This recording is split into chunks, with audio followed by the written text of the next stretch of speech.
전남 동부 지역의 표심은 예상에서 크게 벗어나지 않았습니다.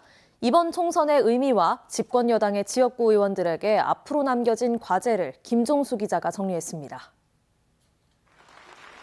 이번 21대 총선의 경우 정부 여당의 높은 지지율과 맞물려 특별한 이변은 없었습니다. 예상했던 바와 같이 여당 후보자들이 텃밭을 탈환하면서 극적인 반전은 없었습니다. 전남 동부권의 경우 연령을 떠나 대부분 정치 경험이 없는 신진 세력들로 채워졌습니다. 행정과 법조 등 각자의 전문 영역을 뛰어넘어 국회에 입성하게 돼 20대 총선과 마찬가지로 세대 교체가 이루어졌다는 평가가 지배적입니다. 선거운동 과정에서 지역 내 지지세가 강했던 상대 후보자들의 거센 도전이 이어졌지만 유권자들은 새로운 정치에 손을 들어준 겁니다. 특히 현역 의원들의 경우 자신들의 의정 활동을 긍정적으로 홍보했지만 신인들에 대한 기대감과 현 정부의 높은 지지율을 뛰어넘기에 역부족이었습니다. 그러나 굵직한 현안이 쌓여있는 상황에서 당선인들의 어깨는 무거울 수밖에 없습니다. 전폭적인 지지를 등에 업고 산뜻한 출발하게 됐지만 전략적인 선택을 해왔던 유권자들을 만족시키기 위해 적지 않은 노력이 필요하기 때문입니다. 유권자들은 선택을 해놓고도 과연 이분들이 우리 지역의 미래 먹거리 마련에 어떠한 고민을 하고 있는 것인지 의아해하지 않을까.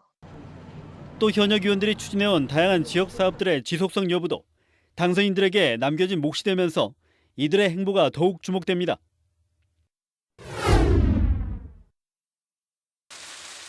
지난 20대 총선에서 영향력 있는 견제 세력으로 떠오른 국민의당.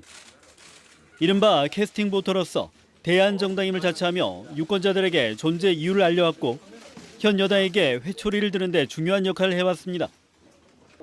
그러나 민생당을 비롯해 국민의당 출신 의원들이 완패하면서 정치적 균형과 견제 역할이 사라졌다는 지적도 나오고 있습니다. 반면 이들의 역할에 대한 평가가 표심으로 나타났던 평가와 함께 지역 발전을 위해 국회의원과 지자체장이 원팀으로 움직일 수 있다는 기대감이 표심에 반영됐다는 분석도 나오고 있습니다. 국가적인 일 못지않게 지역의 수건 사업을 제대로 추진하고 마무리하라는 유권자의 뜻도 담겨 있는 것이 이번 선거 결과의 내용이 아닌가 이렇게 생각합니다. 막판까지 이어진 후보자 사이 비방과 폭로전은 지역사회에 생채기를 남겼습니다. 이와 함께 후보자들의 고소 고발로 선거 이후 수사가 이어질 수 있어 갈라진 여론을 묻기 위한 대안도 요구됩니다. 개표 결과에서도 드러난 것처럼 당선인들의 반대편에 섰던 여론 역시 적지 않아 당분간 냉각기가 이어질 것이란 전망도 나오고 있습니다. 자칫 포용과 화해 대신 강대강 대치로 번질 경우 지역사회에 혼란만 부추길 수 있어 당선인들의 고민도 깊어질 수밖에 없습니다. 이에 따라 승자의 여유보다 패자를 위한 배려로 지역 정치를 변화시키는 건 역시 유권자들을 위한 핵심 공약이 될 수 있습니다. 지역민은 물론 정당들도 경험하지 못했던 개표 결과를 두고 다양한 해석이 나오고 있는 가운데 이번 선거 역시 민심에 따른 학습 효과만큼은 승자와 패자에게 큰 교훈을 남겼습니다. MBC 뉴스 김종수입니다.